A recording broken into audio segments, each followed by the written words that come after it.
The narrative I'm about to recount occurred quite a while in the past, exactly a decade ago. I'm unsure of the exact reasons behind my decision to share this account now, after maintaining silence for so many years. Perhaps it's tied to the fact that all those I once knew who could comprehend the events have since passed away. I'm being honest when I admit that a certain unease lingers within me, hinting that I might be the next to follow suit. I don't anticipate blind belief from you. However, if there's anyone who might consider this, it's likely you. I've chosen to share this here because of this community's reputation for accepting personal experiences without judgment. Furthermore, there's a necessity for individuals to become aware of the occurrences that transpired within our extensive community, and it's inevitable that this message will find someone's attention. What unfolded involves my awareness of the truth, and it's only fair that you possess this knowledge as well. I believe providing a bit of context might prove beneficial. Just a little over 10 years in the past, I was a senior in high school, and like numerous adolescents, I was under the intoxicating influence of feeling invulnerable. Possessing a driver's license and a car filled with companions fueled that sensation. It truly amazes me how we could have been so remarkably lacking in wisdom. Looking back, our past arrogance is starkly evident. The fact that we even managed to reach that particular road is quite astonishing. Reflecting on the reckless escapades we engaged in, well, you're familiar with the saying about hindsight. My group of friends and I were exceptionally close-knit. A couple of us had shared company since 4th grade. That duo consisted of Tyler and me. Tyler was a substantial figure, tall even from a young age, and possessed a robust build. Though none of us truly fit the jock archetype, Tyler was a member of our high school football team. The next addition was Franco, who joined us during 6th grade. Franco mirrored every aspect of Tyler's persona. Then came Anton, who brought a humor matching that of the most talented stand-up comedians. I used to encourage him to pursue stand-up comedy, and he'd respond with self-deprecating quips, laughing it off. Jeremy and Corey joined in 9th grade. Despite being polar opposites, their synergy was undeniable. One was tall and lean, likely the most responsible among us. The other was bold, sporting a full beard at 14, and even experimenting with a self-made tattoo gun. And then there was me. I honestly can't explain my role within the group. If I had to describe it, I'd say I embodied a blend of each person's qualities, which, upon reflection, pretty much defines me. A versatile individual excelling in no particular area. Nevertheless, the 5 of us formed a close-knit crew. Despite not all attending the same high school, we did nearly everything together. I could share stories of our escapades, chasing girls, starting bands, facial hair contests, and the marvels of a corncob pipe, but that's not the focal point. If you're acquainted with the Greater Delaware Valley or any region in southeastern Pennsylvania, northern Delaware, or eastern Maryland, you've probably encountered the legend of Devil's Road. I know, the name might evoke a cheesy urban myth, yet much of it indeed fits that description. A myth. Versions of this tale differ significantly, with accounts ranging from satanic cults and a prominent Delaware family's history to the KKK, all making appearances in various renditions of the legend. There are several consistent elements across different versions of the story. These include accounts of travelers being pursued by jeeps or pickup trucks with bright headlights, the presence of oddly shaped trees, and an overall eerie atmosphere saturating the location. You can find a link below providing a brief overview of the legend's general themes and its various iterations. Additionally, if you're inclined to delve into Reddit or YouTube, you'll discover posts and videos that can enrich your comprehension of the region's legends. A local radio station has also covered this tale recently, and their article is available for perusal. I believe I've successfully demonstrated that this narrative isn't a mere fabrication stemming from my idle imagination. Stories surrounding Devil's Road and the infamous cult house have circulated for many decades, extending far back before my own birth. Naturally, it's simple to dismiss such accounts as implausible myths or misconceptions. While I concede that some of the narratives possess evident shortcomings, it's worth acknowledging that legends frequently contain a kernel of truth. In the context of Devil's Road, this core truth should not be underestimated. I want to stress the precise location of Devil's Road. Over time, various names have been attributed to the site's location. At one point, I was incorrectly informed that the entry road was Beaver Valley Road. However, this is inaccurate. The correct name of the road is Coatesville Road. Pinpointing Coatesville Road can be challenging. It's one of those easily overlooked locales. The turnoff is situated away from the main road linking Pennsylvania and Delaware, and there's no longer a visible street sign indicating its name. If you're unfamiliar with the area, chances are you won't easily stumble upon it. Nevertheless, having been there multiple times, I'm acquainted with the location. If you're traveling northbound on Route 52, specifically Washington Avenue, and you intend to take a right turn immediately after passing the Fairville Inn, consult the satellite view of the area provided. As you'll likely notice, Beaver Valley lies just to the southwest of your destination, possibly accounting for the occasional naming confusion.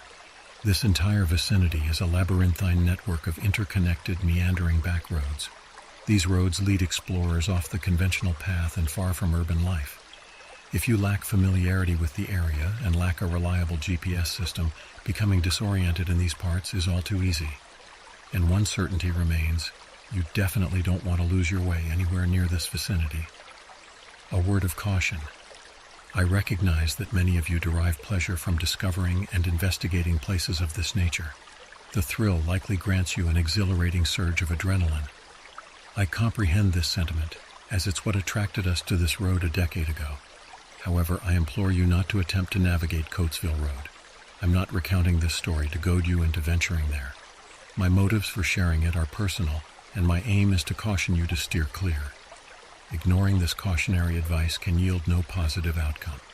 Furthermore, signs prohibiting trespassing are conspicuously displayed throughout the area. If you were apprehended, you'd be gambling with the law, and once again, being lost or apprehended in such a locale is not desirable. On a tangential note, the Johnston brothers, a notorious criminal faction from Pennsylvania active during the 1970s, perpetrated the murders of 3 teenage boys and concealed their bodies on Coatesville Road. To the best of my knowledge, these remains have never been discovered. My initial encounter with the road took place on a summer afternoon in 2008, accompanied by Franco and Tyler. Our eagerness to directly experience an urban legend outweighed our logical thinking. This is hardly surprising, given that our area doesn't often offer much excitement. It's hard to fault our desire for a bit of excitement, so we climbed into my vehicle, a trusty 1998 Honda Elantra, and embarked on our journey in the full light of day. The inaugural drive was devoid of any noteworthy incidents, except for our recurring missteps at the junction we were meant to take, even before the sign's removal.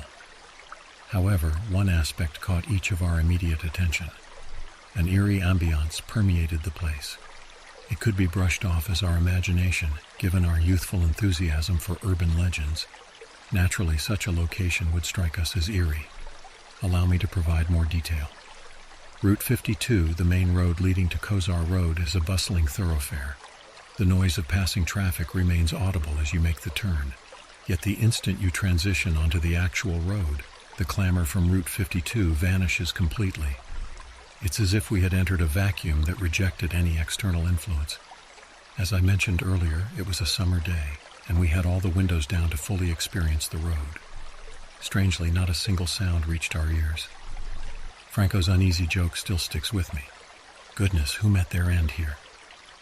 As we inched along the road, it became painfully evident that convenience was not the road's design intent. Cozart Road technically accommodates 2 lanes, but it's a physical impossibility for 2 vehicles to pass each other. The road is so narrow that it can barely fit 1 car. If, by some chance, you encounter another vehicle coming from the opposite direction, one of you will need to reverse a considerable distance down the winding, narrow path. Yet another reason why attempting to locate this road is ill-advised. Another oddity we observed were the trees. The legends had alluded to the peculiarly shaped trees, and they weren't exaggerating. Not a single tree resembled any familiar species. The trunks twisted and bent away from the road. You know how trees typically grow upright? Now picture an unbroken row of trees on both sides of the road, all contorted and bending awkwardly away from the path. Despite how implausible it may sound, a distinct notion persisted within me that even nature itself rejected any association with this roadway. I've already mentioned the peculiar silence that persisted throughout our first encounter, even in the midst of a sunny summer afternoon with car windows rolled down. Logic would dictate that we should have heard the sounds of birds, squirrels, or any form of wildlife in this densely wooded area. Strangely, all we heard were the sounds of our tires as we pushed forward through the stillness. This summarized our initial journey, a journey marked by the eerie appearance of the trees and the unsettling absence of noise. Our expectations for the encounter were greater than what actually unfolded. We didn't come across any of the so-called skull trees, nor did we spot any trace of the rumored cult house. No one pursued us to drive us away from the road either. However, we collectively agreed to return with a larger group, seeking an intensified sense of spookiness during a nighttime visit. Having briefed Corey and Jeremy on the legend and our initial experience traversing the road, everyone was enthusiastic about embarking on a nocturnal adventure. This time we all crammed into Jeremy's Jeep, readying ourselves for a late-night escapade with an added element of excitement. Our intention for this outing extended beyond merely driving along Cozart Road. Now we were prepared to step out and explore on foot. At this juncture, I believe it's necessary to delve into greater detail concerning some of the more gruesome tales surrounding Cozart Road and its cult house. In case you haven't yet perused the links I previously provided, let me elucidate. The patriarch of the Dupont family was Pierre Samuel Dupont de Nemours, 1739 to 1817. He relocated to America from France during the French Revolution, and his descendants established some of the most resilient and successful enterprises in the Delaware Valley. By the late 19th century, they ranked among the wealthiest families in the United States. Patriarch Pierre played a role in assisting Thomas Jefferson with the Louisiana Purchase, and generations later, the DuPont family was instrumental in developing the first covert atomic plants during World War II. The Delaware Valley abounds with establishments bearing the DuPont name, ranging from chemical corporations to museums, schools, and children's hospitals. However, the DuPont name has not been without its share of rumors and scandals, stretching back to its origins, encompassing tales of incest, sorcery, and even murder. Patriarch Pierre advocated for intermarriage among DuPont cousins to safeguard the integrity of their souls and purity. While this is established, there are sources indicating that this practice occasionally extended to siblings. Even in the early 20th century, the DuPont lineage persisted in familial unions, despite the growing prevalence of abnormalities in their offspring and a familial susceptibility to tuberculosis. This brings me back to the narrative encircling Cozart Road. Local legend suggests that the dwelling of the cult, perched atop a hill overlooking the Erie roadway, was once owned by the DuPont family. The term skull trees alludes to spots along the road below the hill's summit, where family members purportedly interred their deformed children. In certain versions of the narrative, it is posited that living children were offered as sacrifices instead. The recipients of these sacrifices remain a matter of conjecture. I cannot definitively assert my beliefs regarding the involvement of the DuPonts in these events. Ultimately, I can only recount what I personally witnessed and experienced. I can also relay that the entirety of the region around the Brandywine River predates any European settlement in the area by approximately 400 years. Indigenous communities inhabited this land for centuries prior, including the Lenape, whose colonial-era translation signifies pure original people. Similarly, indigenous tribes from northern regions, now modern-day New England, referred to the inhabitants of the Delaware Valley as the original people. This information has become known to me over time. Moving forward as nightfall descended, an air of excitement enveloped 5 teenage boys, poised for a spine-chilling adventure. None of us harbored lofty expectations, especially after our relatively lackluster excursion earlier in the day. At best, we anticipated a potential encounter with rural denizens in a pickup truck, which would yield an intriguing tale either way. Around 10:30 p.m., we congregated in Jeremy's Jeep and embarked on our journey towards the road, aiming to arrive at the bay by 11 p.m. We made satisfactory progress, successfully locating the entry points as far as my recollection serves. Once we had veered onto the actual road, the sounds of traffic abruptly ceased. Not a single sound, not even the faint chirping of crickets, broke the silence in the humid summer air. As we ventured roughly 5 minutes along the path, Jeremy brought the Jeep to a halt, prompting us to disembark and explore. The ensuing quiet was the most profound silence I had ever encountered. "Come take a look at this," Heather urged, directing our attention to an embankment. We followed him, finding him kneeling next to a hollow tree trunk. Although I didn't capture an image back then, as I didn't possess a smartphone in 2008, I've since engaged in some research to supplement my account. I possess a photograph of the precise tree Tyler indicated. As you observe, the hollow within the tree has been filled with cement. Nevertheless, I am confident that there exist numerous plausible reasons for someone to use cement and brick to close a small hollow in a tree. I am certain that such a passage would only be relevant to an isolated road like Cozart Road, a road that is as perplexing to navigate as the U.S. tax code. It seems entirely rational to fill an arbitrary tree with cement. However, I find myself unable to fathom any purpose for it. Cozart Road is an exceptionally quiet back road in rural Pennsylvania with minimal traffic. Oma, what is the intention behind the cement? What lies concealed within it? Hey folks, look up. Jeremy's voice carried a tinge of peculiarity, as if he were grappling with disbelief. I redirected my gaze to ascertain the source of his fixation. 1010 was utterly taken aback. Atop the hill on the right, a massive house stood, illuminated by an orange glow. 2 expansive windows gleamed like fiery eyes surveying the valley. In those windows, distinctly outlined crosses were absent in the serene obscurity of the valley below, where contorted trees veered away from the road. They had embedded the cement within the tree trunk, mere inches from us. Gazing at the house, an unsettling sensation washed over me, rendering the entire journey possibly worthwhile. From this vantage, amid the orange radiance and the cross-adorned windows, the edifice bore the appearance of an authentic haunted mansion. What heightened my disquiet was its sudden manifestation. One could argue that the house had always existed, its occupants merely having refrained from illuminating it until now. At 11 p.m., departing was a daunting prospect. One could make the argument, though I must emphasize that I had visited the location hours prior in broad daylight. In fact, 3 of us had done so, and we were all oblivious to the presence of a sizable mansion with crosses adorning its windows, perched above us while the sun still illuminated the surroundings. It would seem that a structure of such prominence would be challenging to overlook, yet we managed to do so, not once but twice. Label me insane if you will, but my suspicion is that the mansion materialized only after Jeremy drew our attention to it. At that juncture, pieces of a puzzle began to assemble in my mind. The thought occurred to me that the tree, which someone had taken pains to shroud from view, held a significant connection to the hill crowned by the mansion. Reflecting upon the stories I had perused prior to our expedition, it dawned on me that there might be substance behind the veil of secrecy. This realization coincided with the sudden cry of a baby. "Did you catch that sound? What on earth could it be? Quiet, listen."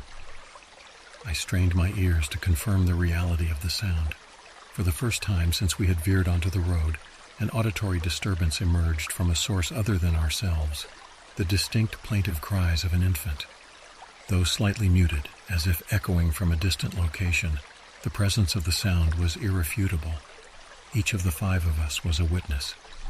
I cautiously descended the slope toward the Jeep, hoping to decipher the sound more distinctly from that vantage point.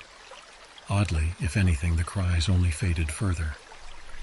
Observing my lead, the rest of the group abandoned the embankment and reconvened in the vehicle. You might deem us timorous for declining to delve deeper into the enigma, but what if a genuine infant was in distress?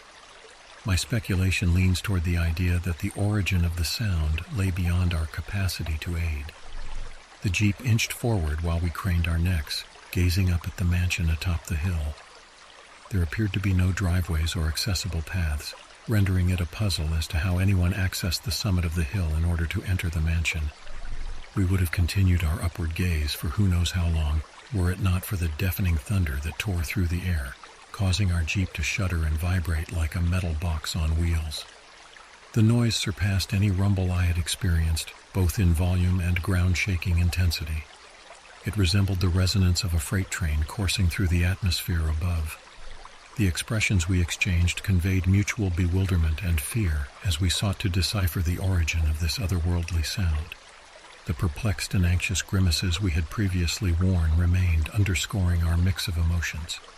Our intention was to immerse ourselves in a spine-chilling and captivating experience, but instead, the road repaid us in terror, goaded by some unseen urging. The individual responsible escaped my memory, but Jeremy swiftly engaged his Jeep's gears and accelerated with greater urgency. The rumbling abated as abruptly as it commenced, reinstating the night's silence and stillness. Our hearts nearly collided with our ribs when Jeremy forcefully hit the brakes, revealing an entity emerging from the forest on our left and positioning itself in the center of the road. A goat stood there, fixing its gaze upon us. Its pallid white coat would have made it conspicuous in the darkness, even if our headlights hadn't illuminated it. The creature bore no collar, no bell. It deviated from the typical behavior of goats, eschewing cud chewing. Instead, it offered an unbroken stare, seemingly penetrating us with its gaze. I had never before been unsettled by a farm animal, but my aversion to that entity was potent, and I sensed a mutual disregard emanating from it. A heavy silence enveloped us, 5 adolescent boys, captivated by a ghostly goat on an isolated road that had already supplied us with a surfeit of unease for the night. And then it emitted a bellow directed at us. The sound was the most dreadful auditory experience of my life. It echoed as the cry of an infant. In that moment I remained transfixed, the creature replaying the wails that had echoed when we investigated the sealed tree earlier. The bellowing continued incessantly, each iteration growing louder and more aggressively laced with anguish than the last. The ears of our group, including Anton, resonated with the plaintive whimpers of terrified infants, so overpowering that we instinctively covered them with our hands. Franco buried his face in his arms, trembling in the corner of the back seat. When the cacophony finally ceased and the entity subjected us to its piercing stare, I could have sworn that it formed a sinister smile. Without any warning, the vehicle surged uphill, headed towards the woods. For an extended period, none of us uttered a word. We merely remained seated there, idling and consuming fuel for a moment. Jeremy continued to keep his foot on the brakes. Breaking the collective daze, I was the first to regain my senses, and when I did, I was in for an unexpected revelation. "Jeremy," I inquired softly, "is your clock accurate?" He nodded. "Then why does it display 3:30 in the morning? I believe you must recognize that everything I've recounted so far couldn't have taken 4.5 hours to occur." Yet, as per his clock, it had indeed been 4.5 hours since we turned onto Cozart Road at 11 p.m. We consulted our phones only to encounter another astonishment. Each of our phones showed a different time. Jeremy's phone aligned with the time on his Jeep. Corey's indicated 1:15, Tyler's exhibited 2:36, Franco's showcased 3:19, and only mine reflected something close to the actual time, 12:04 a.m. I've ruminated extensively on that particular detail, and I believe I finally comprehend its significance. Should my interpretation be correct, it's possible that sharing my narrative at this moment is advantageous. Filled with unease and more than a modicum of fear, we remained in silence as Jeremy steered the Jeep to proceed a bit further along Cozart Road, presumably toward its termination. As we rounded a bend, the rear window suddenly flooded with a glaring white luminance. From my limited vantage point, a car was closely trailed by a procession of obscure SUV-type vehicles, all with their high beams illuminated. I'm uncertain of their origin. On either side of the road lies nothing but woods. There's no plausible source for the SUVs, and they most certainly hadn't been trailing us all along. Despite my limited comprehension, the undeniable truth persisted that they were no longer ahead. Now they trailed behind us, hurtling forward with their high beams illuminating the night. Urgent shouts were directed at Jeremy, entreating him to accelerate, and he fervently manipulated the clutch, striving to propel the Jeep forward with utmost speed. The pursuing caravan was rapidly closing in on us. The Jeep's interior resonated with the cacophony of panicked cries, curses, oaths, and the chaotic symphony of commotion. Our intention had been to venture onto Devil's Road for a playful escapade, yet it had transformed into a sinister game played upon us. In due course, we reached the road's end, executing a sharp right onto Time Creek Road. The pursuing caravan abruptly halted after our maneuver, its pursuit discontinued. For reasons that remain elusive to me, Jeremy also brought the Jeep to a stop, allowing us to still observe the caravan in the distance.